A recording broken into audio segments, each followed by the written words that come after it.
De-alcoholized wine, there are essentially two targets.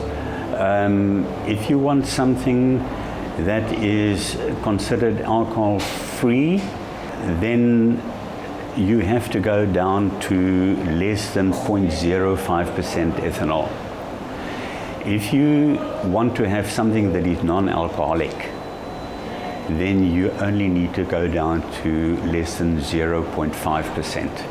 By boiling the alcohol off the wine, you end up with wine without alcohol. The trick is you don't want to lose the essences.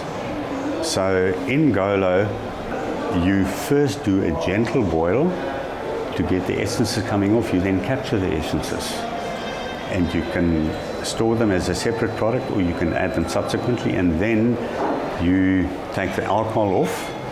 And where GoLo differentiates itself from some of the other technologies is we concentrate the alcohol to a product that has commercial value. The essences come off with a substantial amount of alcohol, more than 80%, 90% alcohol.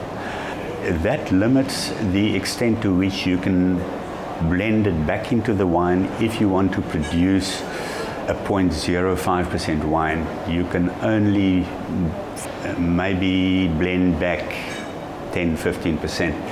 If you are producing a 0.5% wine, you can blend back a lot more essence, which restores a lot more of the character of the original wine. The spirit, we distill normally to at least 85%, because that is when it becomes commercially usable. We can go up to 92% without any further purification.